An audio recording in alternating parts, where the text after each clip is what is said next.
The audience laughed when Oprah tilted her head, smiled slightly, and asked a question no one expected. "So Chuck," she said casually, "you're known for strength, discipline, and control. But do you really believe faith plays a role in that? Or is it just something people say when they need comfort?" The camera zoomed in. Some people laughed louder. Others clapped. A few exchanged awkward looks. It sounded like a joke, but it wasn't. Chuck Norris sat still. No forced smile. No defensive laugh. No celebrity charm to soften the moment. Just silence. The producers waited. The audience waited. Oprah waited. Live television doesn't like silence, and this one felt heavy. Chuck slowly lifted his eyes and looked directly at Oprah. Not angry. Not offended. Grounded. Unshaken. You could feel it. Something had shifted. This wasn't going to be a punchline. People expected him to dodge the question. Or turn it into humor.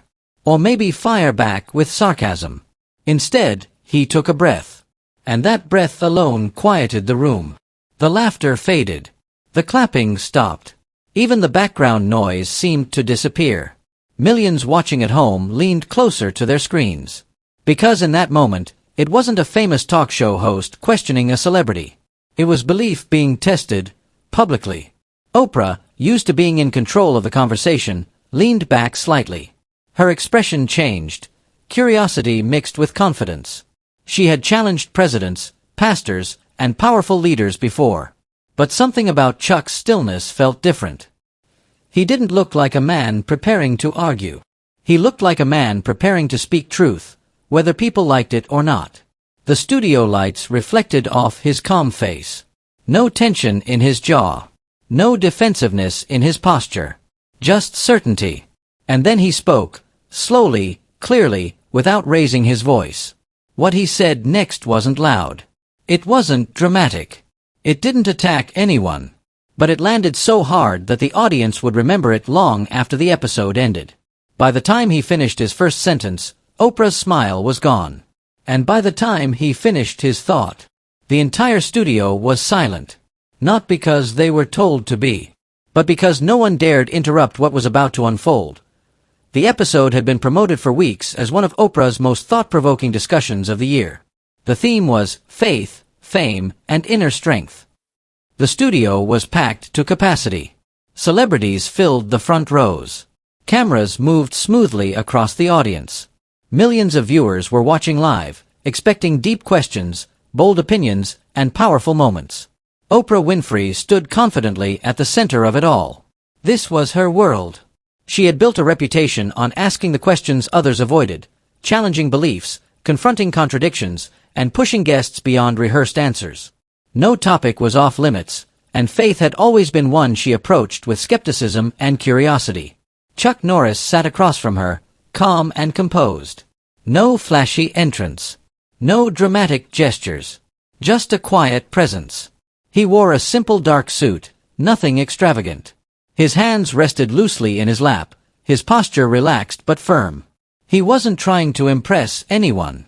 He didn't need to. The contrast between them was obvious. Oprah commanded the room with energy and authority. Chuck carried something different. Stillness. The kind that doesn't seek attention but naturally draws it. As the conversation began, Oprah guided it through Chuck's career.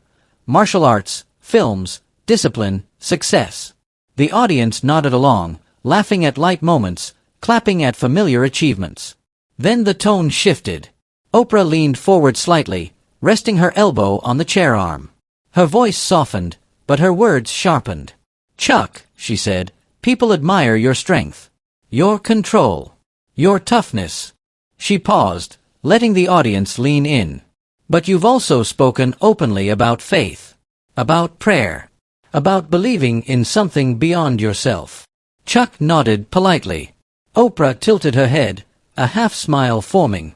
"Some people would say faith is something we lean on when we're afraid, when we don't want to face things alone." A ripple of reaction moved through the audience. A few quiet laughs. A few murmurs. She continued. "In a world where discipline and action matter, do you think belief actually makes someone stronger, or does it make them dependent? The question hung in the air. Chuck didn't rush to answer. He looked down briefly, as if choosing his words carefully, then looked back up. The audience expected tension, debate, maybe even discomfort. Instead, they saw peace. Before he could speak, Oprah added lightly, "I'm just asking, because strength without faith seems enough for many people." It sounded casual, reasonable, almost harmless. But everyone could feel it. This wasn't just a question about religion. It was a challenge, a test of conviction, placed under studio lights, in front of millions. Chuck remained quiet for a moment longer. No defensiveness, no ego, no irritation, just composure. Before we go further, comment below. Do you believe faith strengthens discipline, or replaces it? And respect to everyone who holds their beliefs without forcing them on others. Folded hands. Chuck finally lifted his gaze, meeting Oprah's eyes directly. His expression didn't change. But the energy in the room did.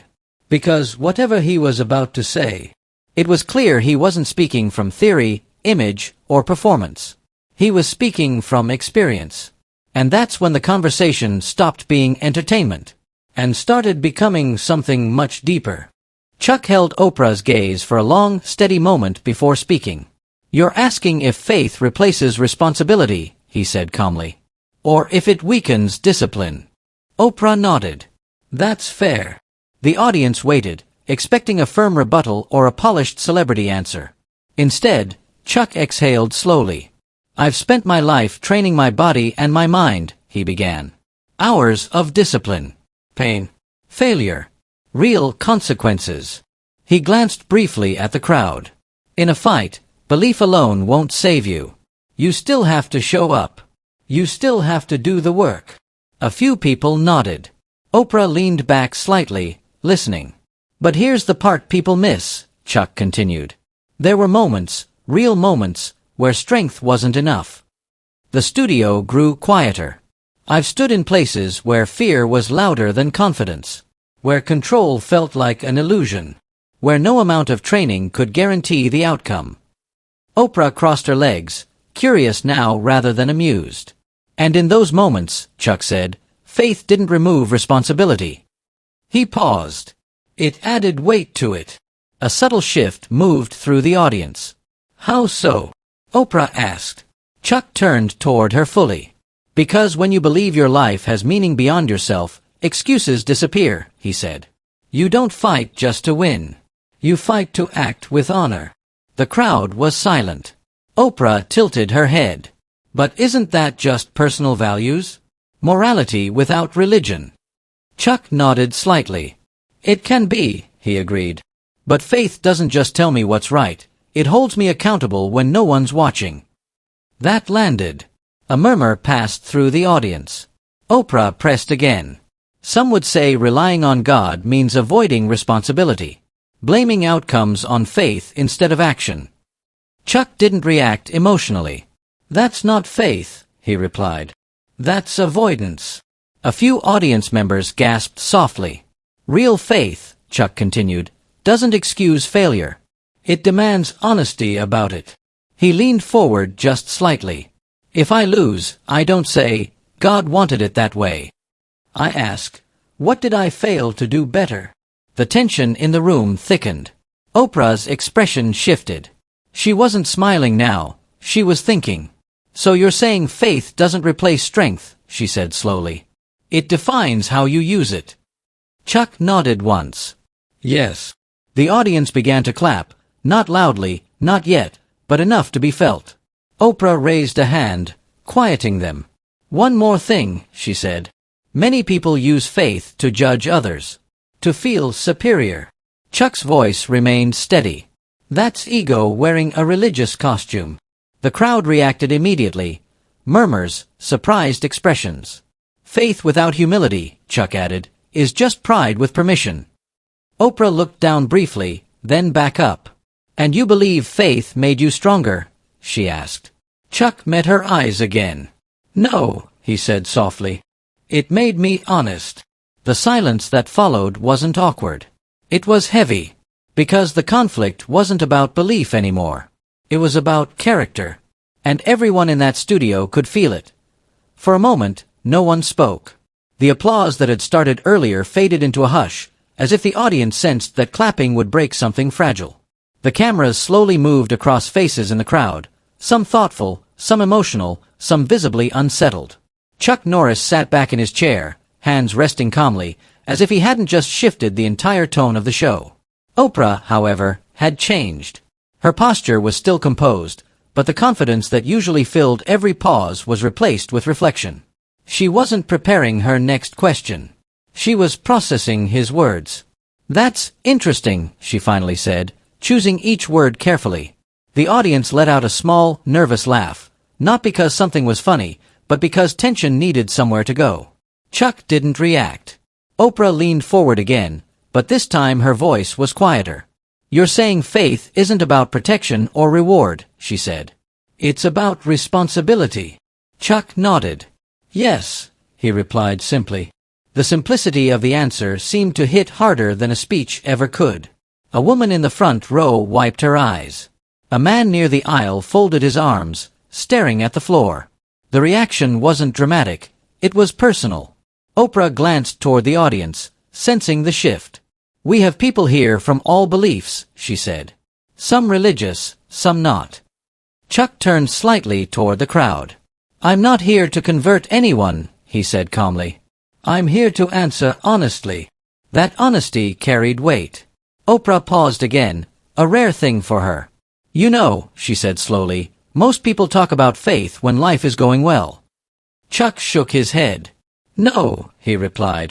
"Most people talk about faith when life is hard." That drew a ripple of quiet agreement from the audience. Oprah nodded thoughtfully. "And you've never doubted?" she asked. Chuck smiled faintly for the first time. "Of course I have," he said. "Doubt is part of belief. If it weren't, faith wouldn't mean anything." That answer caught Oprah off guard. She let out a soft breath, then smiled, not her usual commanding smile, but a human one. The audience responded with gentle applause. Chuck continued, sensing the moment. "Faith isn't certainty," he said. "It's commitment, even when certainty disappears." The studio felt smaller now, more intimate, as if millions weren't watching. Oprah sat back, hands folded. "So when people mock belief," she said carefully, "how do you respond?" Chuck's answer was immediate. "I don't," he said. "Mockery says more about the speaker than the belief." The room went silent again. Oprah blinked, then nodded slowly. "That's fair." For the first time since the episode began, Oprah didn't redirect the conversation. She didn't challenge. She didn't push. She let the moment breathe. The audience erupted into applause, this time louder, more unified. Not for faith. Not for religion. But for restraint, humility, and calm strength. Chuck stood slightly, acknowledging the crowd with a small nod, clearly uncomfortable with the attention. Oprah looked at him, then out at the audience. "We're going to take a short break," she said. "But when we come back, I think this conversation deserves to go even deeper." As the cameras pulled back, one thing was clear. No one felt mocked anymore. And no one in that studio was thinking the same way they had just 10 minutes earlier. When the cameras returned from the break, the atmosphere in the studio was completely different. The energy was quieter, slower, more intentional. Oprah sat upright in her chair, hands resting together, no cue cards in sight. The playful edge she sometimes carried was gone. In its place was something rarer, openness. Chuck Norris remained the same. Calm. Grounded. Unmoved by applause or silence. Oprah looked at him for a long moment before speaking. "Chuck," she said, "earlier you said faith holds you accountable when no one's watching." She paused. That's not something people usually associate with religion on television. A soft ripple of laughter moved through the audience, not mocking, but acknowledging the truth. Chuck nodded slightly.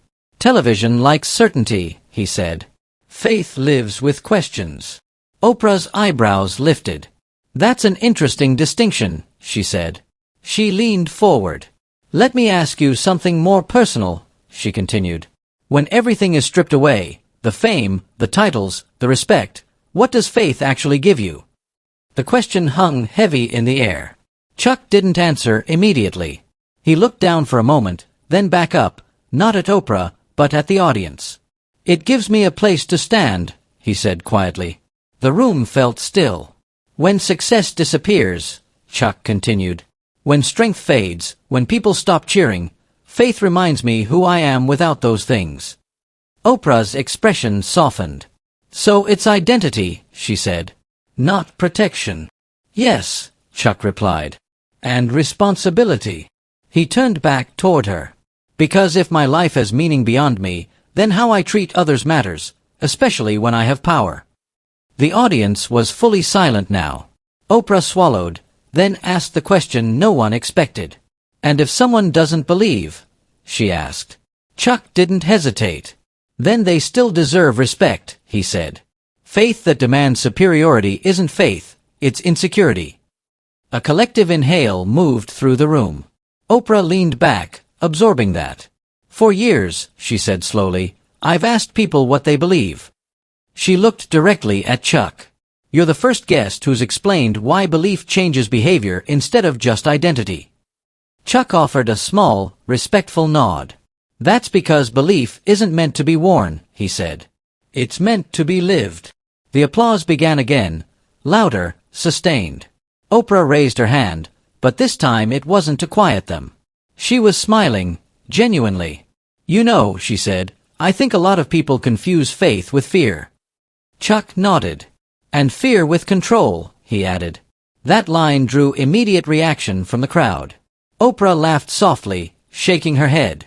You just turned the tables on me, she admitted.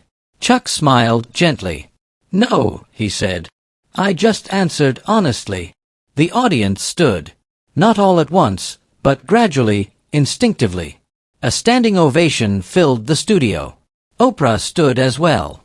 She extended her hand to Chuck, who rose and shook it respectfully. Thank you, she said quietly, almost off mic, for this conversation. Chuck nodded. Thank you, he replied, for allowing it. And in that moment, it was clear. This wasn't a debate Oprah had won or lost. It was a conversation that had changed everyone watching. As the applause slowly settled, both Oprah and Chuck returned to their seats.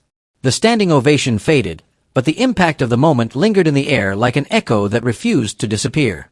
Oprah took a deep breath. You know, she said thoughtfully, this conversation started with challenge. A few people in the audience nodded. But it's ending with understanding. She turned toward Chuck again. I may not share every belief you hold, she continued, but I respect the way you hold them. Chuck inclined his head slightly. That means more than agreement, he said. The audience murmured in approval. Oprah smiled. There's a lot of noise today, she said, addressing the crowd. Everyone shouting what they believe. Very few willing to live it quietly. She gestured toward Chuck. That quiet conviction, she said, is rare. Chuck remained still, clearly uncomfortable being praised, but he spoke once more. Conviction without compassion becomes dangerous, he said. And compassion without conviction becomes empty. The room responded instantly. Applause, nods, murmurs of agreement. Oprah laughed softly. I feel like I should be taking notes, she said. The tension from earlier was completely gone now. What would you say, Oprah asked, to someone who feels judged by religion? Who's been hurt by it? Chuck's face grew serious. I'd say I'm sorry, he replied. Because faith was never meant to wound. The studio fell silent again. People misuse belief, he continued. They turn it into a weapon instead of a responsibility. Oprah nodded slowly. That's something many people needed to hear, she said. Chuck added gently, if belief makes you cruel, you've misunderstood it. The audience applauded again, not loudly, but sincerely. Oprah turned toward the camera. I think tonight showed something important, she said. That strength doesn't always raise its voice. She paused. And faith doesn't need to defend itself to be real. Chuck looked toward the crowd one last time. I don't expect everyone to believe what I believe, he said. But I hope we can respect each other enough to listen. Oprah smiled warmly. I think we just did. She stood, signaling the end of the segment. Thank you, Chuck Norris, she said, for reminding us that humility can be powerful. The audience rose once more in applause. As Chuck walked toward the exit, he didn't wave. He didn't soak in the attention. He simply nodded politely and left the stage the same way he entered it, quietly. Backstage, Oprah remained seated for a moment longer than usual, watching him go. The cameras cut, but the lesson stayed. Sometimes the strongest response isn't defense. It's dignity. And sometimes the loudest truth is spoken in a calm voice. That night, millions didn't witness a debate. They witnessed respect, in real time. When the episode ended and the lights dimmed, the audience slowly filed out of the studio, but the conversation didn't leave with them. People weren't debating who won. They weren't replaying sharp comebacks or viral moments. They were quiet, thoughtful, because what they had just witnessed wasn't an argument about faith. It was a lesson about how belief is carried. Chuck Norris never tried to prove anyone wrong. He never raised his voice. He never demanded agreement. And that's exactly why his words carried weight. In a world where opinions are shouted and convictions are worn like armor, his response reminded everyone of something simple but forgotten. True belief doesn't need applause. Oprah, one of the most powerful communicators in the world, didn't lose her voice that night. She gained perspective. And that's what made the moment unforgettable. Faith, as Chuck showed, isn't about dominance. It isn't about winning debates or correcting others. It's about accountability when no one's watching. Humility when power is available. Respect when disagreement is easy. Too often, belief is confused with superiority. But real faith, the kind that shapes character, does the opposite. It lowers the ego instead of inflating it. It teaches restraint instead of control. It listens before it speaks. That's why the studio fell silent. Not because Chuck said something shocking, but because he said something true. The real takeaway wasn't religious. It was human. You don't have to share someone's beliefs to respect how they live them. And you don't have to mock what you don't understand to feel confident in yourself. Mockery is loud. Conviction is calm. And dignity never needs permission. That night, millions of viewers saw strength without aggression, belief without arrogance, and confidence without cruelty. And that's rare. Because when someone is secure in who they are, they don't feel the need to attack what others believe. They simply stand firm and let their actions speak. So here's the real question to take with you. When your beliefs are challenged, do you react with anger or with grace? Because anyone can argue. Anyone can shout. Anyone can mock. But it takes real strength to stay composed. To listen. To respond without bitterness. That's not just faith. That's character. If you believe respect matters more than ridicule, type respect in the comments. If you believe humility is a form of strength, let your voice be heard. And tell me where you're watching from. Because every kind, thoughtful soul deserves to be acknowledged. Folded hands,